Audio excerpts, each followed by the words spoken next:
दोस्तों, शुरू करने से पहले डिस्क्लेमर कि वीडियो सिर्फ और सिर्फ एजुकेशनल पर्पस के लिए है। इन्वेस्टमेंट एडवाइस आपको यहाँ पे नहीं दी जाती है, तो वीडियो को देखकर आप सीख सकते हो और इन्फॉर्मेशन को ले सकते हो। शुरू करते हैं। देखिए, आज के दिन भी निफ्टी में माइनर सी गिरावट है। जस्ट 23 पॉइंट्स की मंदी है, 0.10% का डिप है। 24,611 के आसपास की क्लोजिंग है और 24,590 के आसपास निफ्टी लो लगा चुका है। तो अपने लो के आसपास की क्लोजिंग है। वीकनेस आज के दिन भी देखने को मिली। निफ्टी बैंक प्लस में था 174 पॉइंट्स ऊपर। मिड कैप में कुछ खास नहीं, स्मॉल कैप भी कुछ खास नहीं। कंपनीज को देखें तो आधी कंपनीज के स्टॉक प्लस में और हाफ कंपनीज के स्टॉक्स नीचे। सेक्टर्स को भी देख लेते हैं तो आज के दिन सरकारी बैंक्स, मेटल के स्टॉक्स में अच्छी बाइंग देखने को मिली है। टेक्निकल, अगर आप एनालिसिस जानते हो, ट्रेडर हो, तो मेटल की कंपनीज के ऊपर अपनी रिसर्च कर सकते हैं। जो भी कुछ कंपनीज ने ब्रेकआउट्स दिए हैं उनके ऊपर फोकस अभी ये समय होना चाहिए। सरकारी बैंक्स ने भी ठीक किया। ऑटोमोबाइल अच्छा कर रहा है जीएसटी की वजह से। दिवाली की सेल्स भी काफ़ी अच्छी आ रही है ऑटोमोबाइल कंपनीज की। साथ में आईटी वीक है, अभी एफएमसीजी वीक है, मीडिया भी अंडर परफॉर्म कर चुका है। साथ में देखिए दोस्तों, कुछ कंपनीज है जिनकी लिस्टिंग आज के दिन हुई है। जैसे कि मैं आपको बता चुका हूँ कि अभी मार्केट की कंडीशन खराब है, तो कंपनीज के जीएमपी भी डिक्लाइन कर रहे हैं। तो जीएमपी गिरेंगे तो लिस्टिंग खराब होगी। और टीजी को देखकर काफ़ी सारी कंपनीज मार्केट के अंदर आने की कोशिश कर रही है, लेकिन ये जो डिक्लाइन हुआ है उसकी वजह से कंपनीज के जीएमपी गिर चुके हैं। सो लिस्टिंग भी खराब है कंपनीज के। आप देखोगे तो यहाँ पे फर्स्ट कंपनी है 3% के डिस्काउंट के साथ में, 16% का नुकसान सेकंड कंपनी में, 8% का नुकसान तीसरी कंपनी में, और यहाँ पे माइनर से प्रॉफिट हुआ है 8% का। साथ में देखिए दोस्तों, एक कंपनी है जिसकी एप्लीकेशन आज के दिन ओपन हो चुकी है। वैसे कल मैंने आपको इन सभी कंपनीज के बारे में बताया था, वीडियो आप देख लेना कल का अगर आपने देखा नहीं है। तो इन सभी कंपनीज के ऊपर बातचीत हम कर चुके हैं, उनके जीएमपी हम डिस्कस कर चुके हैं। एक ही कंपनी है जिसका जीएमपी 18% का है, बाकी तो कुछ खास नहीं है। तो वीडियो को आप देख लेना। बाकी जिस कंपनी के बारे में बातचीत नहीं की थी उसके ऊपर अभी हम देख लेते हैं, डिस्कस कर लेते हैं कि कितना जीएमपी है। तो कंपनी का नाम है एडवांस एग्रो लाइफ। 15% का जीएमपी है। तो कुछ खास अभी इन्वेस्टर्स को मिलेगा नहीं। अगर आप आईपीओ इन्वेस्टर हो, सोच रहे हो कि कुछ अच्छा मिल जाए, 50-100% के गेंस मिल जाए, तो अभी ऐसा होना काफ़ी डिफिकल्ट है। ठीक है, आगे चलते हैं। एक इम्पॉर्टेंट इवेंट है 1 अक्टूबर को, डेट आप यहाँ पे नोटिस कर सकते हैं, और एमपीसी मीटिंग का आउटकम यहाँ पे निकलेगा। अब रेट कट होगा या नहीं होगा उसके ऊपर मार्केट डिपेंड कर रहा है। अभी के समय मार्केट ने कुछ खास नहीं किया है, कल के दिन भी मार्केट ने कुछ खास नहीं किया था। टेक्निकली देखते हैं आगे चल के, लेकिन आरबीआई अगर रेट कट कर देता है 25 बीपीएस की भी, तो मार्केट को पॉजिटिवली रिएक्शन मिल सकता है। क्योंकि इन्वेस्टर्स की अभी एक्सपेक्टेशंस कुछ ऐसी है कि करंटली 5.5 है रेट, तो यहाँ पे पोज होना चाहिए, 5.5 ही रहना चाहिए, और कोई भी कट देखने को नहीं मिलेगा। तो ऐसे में अगर कट हो जाता है या कुछ अच्छी कमेंट्री सुनने को मिल जाती है तो मार्केट अच्छा कर सकता है।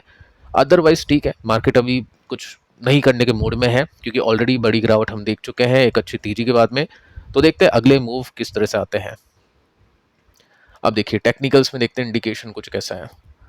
जैसे कि मैं आपको बता चुका हूँ कि मार्केट जब भी गिरता है तो मार्केट के अंदर इन्वेस्टर का ध्यान होता है कि मार्केट कब तक गिरेगा, कि मार्केट के अंदर गिरावट में रुकावट कब होगी। जैसे कि सिचुएशन यहाँ पे हमने देखी थी, यहाँ पे कुछ रुका मार्केट, उसके बाद में ब्रेकआउट मिला, मार्केट में तेजी। यहाँ पे थोड़ा सा मार्केट रुका, उसके बाद में ब्रेकआउट, मार्केट में तेजी। अभी देखो मार्केट रुका तो नहीं है, लेकिन हम बोल सकते हैं कि पिछले 3 दिन में जो गिरावट है उसका पेस, उसकी जो रफ्तार है वो कम हुई है। कैंडल आप देख सकते हैं, पिछले लो को पिछली कैंडल में ने नहीं तोड़ा, और आज की जो कैंडल है इसका जो लो है, यानी कल का जो लो था उसी के आसपास की क्लोजिंग है। तो ठीक है, डिक्लाइन तो है, जो टॉप है वो तो नीचे शिफ्ट करे, लेकिन लो के अंदर इतनी कुछ खास गिरावट हो नहीं रही है। इसका मतलब नीचे से बाइंग देखने को मिल रही है, कुछ ना कुछ सपोर्ट निफ्टी में अभी के समय देखने को मिल रहा है। टेक्निकली लाइन देखें तो लाइन इन्वेस्टर ड्रॉ कर सकते हैं, और उसके अंदर इन्वेस्टर्स को मिलेगा ये स्तर। और अभी थोड़ा सा गैप बाकी है, देखते हैं निफ्टी अपने सपोर्ट को ले पाता है या फिर नहीं। अगर ब्रेकडाउन हो जाता है तो बड़ी गिरावट की एक्सपेक्टेशंस करेगा, सपोर्ट लेके कुछ रिवर्सल्स आते हैं तो वापस एक कमबैक की एक्सपेक्टेशंस यहाँ पे निफ्टी में हो सकती है। तो फिलहाल तो डाउन ट्रेंड के अंदर ही हम निफ्टी को बोलेंगे, लेकिन जितना नेगेटिव निफ्टी था उतना नेगेटिव अभी के समय दिखाई नहीं दे रहा है। अब देखिए दोस्तों, कुछ कंपनीज को देखते हैं जिनके स्टॉक्स में काफ़ी पॉजिटिव रिएक्शंस देखने को मिले हैं। ऐसे खराब मार्केट के अंदर भी कुछ कंपनीज हैं जिनके स्टॉक्स काफ़ी फटे हैं। न्यूज़ क्या है उसके पीछे की, उसको चेक करते हैं, प्राइस एक्शंस को देखते हैं और सीखने की कोशिश करते हैं। ऐसा कुछ नहीं है कि आपको कंपनी को के जो भी स्टॉक्स हैं उनको खरीदना है, बेचना है।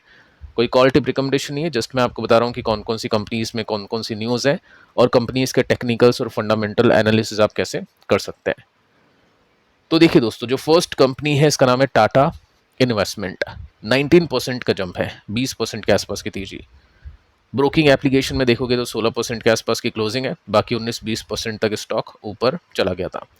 तो बहुत बड़ी तेजी मिल चुकी है। 163 का पी रेशियो है जो कि बहुत ही महंगा है। 52,000 करोड़ का मार्केट कैप है कंपनी का। और इसमें आप नोटिस करोगे तो आपको पता चलेगा कि कंपनी का स्टॉक चला है स्प्लिट की हाइप की वजह से।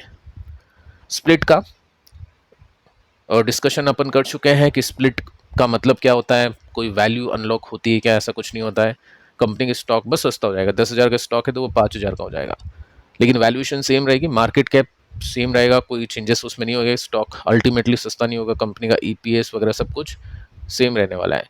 जस्ट प्राइस सस्ता हो जाएगा ताकि लोग खरीद पाए उसको ईजिली। तो जब भी ऐसी कुछ न्यूज़ आती है ना, तो जो बड़े प्लेयर्स होते हैं वो फ़ायदा उठाते हैं, वो इस हाइप का फ़ायदा उठाते हैं। जैसे ही न्यूज़ आती है बाइंग होती है, और उसके बाद में जब भी डेट होती है उनकी रिकॉर्ड की, जो डेट होती है उसके आसपास अपने प्रॉफिट को बुक करके चलते हैं। मैं ऐसे नहीं कह रहा हूँ कि इसमें ऐसा होगा, 10 में से 7 कंपनी इसमें ऐसा होता है, 3 कंपनी इसमें नहीं भी होता है, काफ़ी सारी कंपनीज ऊपर भी चल जाती हैं, और काफ़ी सारी कंपनी ऐसी न्यूज़ आती है ना स्प्लिट की, तो चलती भी नहीं है। ठीक है, तो यहाँ पे तो रिएक्शन पॉजिटिव देखने को मिला है। देखते प्रॉफिट बुकिंग इसमें कब होती है, क्योंकि 14 तारीख इसकी डेट है रिकॉर्ड की। तो ये काफ़ी इंपॉर्टेंट है। 14 से पहले देखते हैं कुछ ना कुछ इसमें धमाका होता है नेगेटिवली या फिर नहीं, क्योंकि देखिए वैल्यूएशन तो बहुत ज़्यादा इसकी है, 163 का पी है। और कंपनी की बात करें तो ये कंपनी टाटा ग्रुप की जो भी कंपनीज है ना, टाटा मोटर्स है, टीसीएस है, वोल्टास है, टाइटन है, ऐसी कंपनीज की होल्डिंग रखती है। सो अगर पूरा टाटा ग्रुप, या ऑलमोस्ट हम बोल सकते हैं मैक्सिमम टाटा ग्रुप अगर अच्छा करता, तब ये स्टॉक बढ़ता, तो हम सोचते कि चलो ठीक है, टाटा ग्रुप अच्छा कर रहा है तो टाटा ग्रुप के स्टॉक्स इसके पास में है तो ये स्टॉक चलना चाहिए। लेकिन टाटा ग्रुप अभी अच्छा नहीं कर पा रहा है, लेकिन ये जो स्टॉक अच्छा कर रहा है तो ये थोड़ा सा रेड फ्लैग बन जाता है। बाकी इन्वेस्टर के लिए रेड फ्लैग है, वैल्यूएशन बहुत ज़्यादा है, हाइप है, ठीक है, लेकिन ट्रेडर के लिए बहुत अच्छी चीज़ है, क्योंकि ट्रेडर्स को टेक्निकल्स में इंडिकेशंस मिले थे, उसका फ़ायदा भी इस समय ट्रेडर उठाने की कोशिश करें। न्यूज़ भी काफ़ी अच्छी है ट्रेडर्स के लिए, तो वो चीज़ आप इसमें नोटिस कर सकते हैं। अच्छे वॉल्यूम के साथ में स्टॉक चला, पिछले 2 हफ्तों से अच्छा कर रहा है। बातचीत हमने की थी यहाँ पे जब स्टॉक ने अपने ब्रेकआउट को कंप्लीट किया था, उसके बाद में स्टॉक आई थिंक 50% ऊपर जा चुका है, और आज के दिन आप देखोगे ना यहाँ पे blue line all time high की, इसको भी तोड़ चुका है। कल के दिन बातचीत की थी कि थोड़ा सा गैप है, लेकिन आज के दिन 20% चल चुका है, तो इसका मतलब फाइनल जो ब्रेकआउट था ऑल टाइम हाई का, जो मल्टी ईयर ब्रेकआउट है, वो भी इस कंपनी के स्टॉक ने दे दिया है। साथ में वॉल्यूम भी काफ़ी हाई है। तो जो भी रिस्की ट्रेडर है वो ब्रेकआउट ट्रेड अभी के समय कर रहे होंगे, लेकिन जो भी इन्वेस्टर है वो थोड़ा सा अभी पीछे हैं, क्योंकि वैल्यूएशन काफ़ी ऊपर जा चुकी है। टाटा ग्रुप की कंपनीज इतना अच्छा नहीं करी है जितना अच्छा ये स्टॉक कर रहा है। साथ में टाटा कैपिटल, वो भी कोई बहुत अच्छी वैल्यूएशन पे लिस्ट नहीं होने वाला है, ताकि इसको बहुत अच्छा फायदा मिल जाए। ठीक है, तो ट्रेडर के लिए अच्छा प्ले अभी यहाँ पे बना हुआ है। अगली कंपनी को देख लेते हैं। कंपनी का नाम है ओला इलेक्ट्रिक। 5% का यूसी अपर सर्किट इसमें लगा है। 23,000 करोड़ का मार्केट कैप है, वैल्यूएशन है ही नहीं, यानी प्रॉफिट है ही नहीं कंपनी के पास में। साथ में आप देखोगे ना तो कुछ न्यूज़ यहाँ पे आती हुई देखने को मिल रही है। देखो, पहली न्यूज़ ये है कि ऑटोमोबाइल कंपनी है, तो अभी दिवाली की वजह से सेल्स इसकी काफ़ी सही जा रही है। वो सर्विस कैसी मिलती है, प्रोडक्ट कैसे आते हैं, वो बात की बात है, लेकिन अभी के समय सेल्स इसकी अच्छी चल रही है। कंपनी का मुहूर्त महोत्सव, जो भी स्टॉक थे इसके पास में, जो भी गाड़ियाँ थी, व्हीकल थे, वो सब बिक गए 5 मिनट के अंदर डे 1 पे। तो डिमांड काफ़ी ज़्यादा है। ठीक है, कुछ सस्ती स्कूटर इसने लॉन्च किए थे 50,000 रुपीज़ के आसपास के, कुछ बाइक्स इसने लॉन्च की हैं। तो प्रोडक्ट्स लाइन इसने बढ़ा दी अपनी, और प्राइजेस भी काफ़ी सही है, तो इस वजह से काफ़ी अच्छी सेलिंग इसकी चल रही है। साथ में आप एक न्यूज़ देख सकते हैं जो आज आफ्टर मार्केट क्लोजिंग आई है 6 बजे के आसपास। कंपनी की एक सब्सिडरी है, उस सब्सिडरी ने 877 करोड़ रुपीज़ का फंड रेज किया है। सो ये भी एक अच्छी न्यूज़ इसमें देखने को मिल जाती है। लेकिन देखिए, एक पॉइंट आपको बताना चाहूँगा कि कंपनी का जो स्टॉक है ना, अब वो बीई कैटेगरी में आ चुका है, यानी सेबी ने इसके ऊपर एक हम बोल सकते हैं रेस्ट्रिक्शंस लगा दिया है कि इंट्राडे ट्रेड नहीं होगा, होगा तो वो काफ़ी कम होगा, और वॉल्यूम उससे काफ़ी कम आएंगे। अब स्टॉक चलते हैं, बढ़ते हैं, वो इंट्राडे ट्रेडर्स की वजह से ही चलते बढ़ते हैं। इन्वेस्टर तो एक बार खरीदता है, होल्ड करता है, लेकिन ट्रेडर बार बार खरीदते हैं, बार बार बेचते हैं। उस वजह से डिमांड सप्लाई आती है स्टॉक के प्राइजेस में, और डिमांड सप्लाई आने की वजह से स्टॉक ऊपर या नीचे जाते हैं। सो यहाँ पे आप देखोगे ना तो आपको दिखाई देगा कि वॉल्यूम तो है ही नहीं, ये लिस्टिंग के वॉल्यूम्स है, और ये देखो अभी के समय जो वॉल्यूम्स आए थे जिसकी वजह से स्टॉक ने एक अच्छा ब्रेकआउट दिया था, उसके अंदर अपन ने चर्चा भी की थी, स्टॉक ने अच्छी एक जंप दिखाई, लेकिन उसके बाद में सडनली इसके वॉल्यूम ड्राई हो गए क्योंकि बीई कैटेगरी में अब ये आ चुका है। थोड़ा सा डिटेल में आपको दिखा देता हूँ। देखो यहाँ पे वॉल्यूम है ही नहीं, ना के बराबर है, और ये वॉल्यूम देखो और ये वॉल्यूम देखो, तो जब वॉल्यूम ही नहीं है तो जिन भी इन्वेस्टर्स ने, ट्रेडर ने यहाँ पे प्रॉफिट देखा अपने डीमेट अकाउंट में, वो धीरे धीरे बुक करते हुए देखने को मिल रहा है। बीच बीच में ये बाइंग होती है लेकिन कुछ बड़े वॉल्यूम्स नहीं है, तो स्टॉक अभी काफ़ी नेगेटिव हो चुका है। अगर ये बीई का डंडा इसके ऊपर से हटता है तो डेफिनेटली कुछ ना कुछ हम अप मूव देख सकते हैं। तो अभी वही इन्वेस्टर इसको बाय करें जो पेशेंस रखना चाहते हैं या पेशेंस रख सकते हैं कुछ टाइम के लिए, ताकि ये सब प्रॉब्लम इसमें सॉल्व हो जाए और टेक्निकली स्टॉक फिर वापस से स्ट्रॉन्ग अच्छे वॉल्यूम्स के साथ में। ठीक है, बाकी रिस्की कंपनी है, पता ही आपको, वैल्यूएशन है नहीं, लॉसेस है इसके पास में, बट टेक्निकली इन्वेस्टर्स अभी इसमें कोशिश करें कॉन्ट्राबेट के लिए। इसके बाद में नेक्स्ट कंपनी है 5 स्टार बिजनेस, 4% की तेजी इसमें बनी है, और इसका जो मार्केट कैप है 15,000 करोड़ का है। एक एनबीएफसी है, तो एनबीएफसीज में अगर आप देखोगे वैल्यूएशंस तो 30 का पी है, किसी कंपनी का 35 का पी है, ऑलमोस्ट 30-35 के आसपास है, लेकिन यहाँ पे आप देखोगे तो वैल्यूएशन इसकी है 14, यानी काफ़ी कम है। ऐसा क्या हुआ इसके अंदर, उसको चेक करते हैं। सबसे पहले रिजल्ट एक्सपेक्टेशंस को बीट नहीं कर पा रहे, कंपनी अच्छी है, पास्ट परफॉर्मेंस अच्छा है, ग्रोथ इसमें अच्छी मिली है पास्ट की, क्योंकि लिस्टिंग हुए तो ज़्यादा टाइम हुआ नहीं है तो वैसे इन्वेस्टर्स का पैसा बना नहीं, लेकिन जितना डेटा है उस हिसाब से अच्छी ग्रोथ इसमें निकली है। लेकिन पिछले कुछ क्वार्टर अच्छे गए नहीं है इसके। ठीक है, आगे चलते हैं। हुआ क्या था, पिछले क्वार्टर को देखते हैं। पिछले क्वार्टर में कंपनी ने 6% का नेट प्रॉफिट बढ़ा के दिखाया, 18% का रेवेन्यू बढ़ा। तो जब आपकी सेल्स 18% बढ़ रही है, आपका प्रॉफिट 6% बढ़ रहा है, इट मीन्स प्रॉफिट के मार्जिन आपके ड्रॉप कर रहे हैं, आपकी एसेट क्वालिटी खराब हो रही है। हुआ क्या था, की परफॉर्मेंस इंडिकेटर्स में अगर हम देखें तो इसके डिस्बर्समेंट 2% के साथ में down, net interest margin 29 BPS के साथ में down, return on assets down 7% तक पहुंच गई 8% से, रिटर्न ऑन इक्विटी की बात करें तो ये भी डिक्लाइन, तो सब कुछ खराब था। आगे चलते हैं, एसेट क्वालिटी को देख लेते हैं, तो इसके अंदर भी आप देखोगे तो इंक्रीज कर गए इसके एनपीए 1.41% से 2.46। नेट एनपीए की बात करें तो ये भी इसके बढ़ गए, जो कि खराब है, यानी लोन्स रीपे नहीं कर पा रहे कस्टमर्स, जो भी इसके हैं लोन्स डूब रहे इसके। साथ में अगर आप देखोगे ना तो ये मेंशन कर रखा है कि कंपनी अभी फेस कर रही है एसेट क्वालिटी चैलेंजेस, ऐसे लोन्स के अंदर जो 3 लाख रुपीस से कम के हैं, क्योंकि बहुत ज़्यादा लोन्स दे दिए हैं और वो वापस आ नहीं पा रहे हैं। ठीक है, यानी ऐसे जो लोन्स जो मतलब ले रहा है जिसकी कैपेसिटी काफ़ी कम है उसको रीपे करने की, तभी तो वो छोटा लोन ले रहा है, तो वो पैसे वापस से रिकवर करने के लिए कंपनी को दिक्कतों का सामना करना पड़ रहा है। ये क्वार्टर वन के रिजल्ट के अंदर मैंने आपको बताया था। ठीक है, दोबारा से मैं एक बार आपको रिमाइंड करवा देता हूँ क्योंकि इसको लेकर कुछ कमेंट्स आते हैं कि क्यों स्टॉक अंडर परफॉर्म कर रहा है।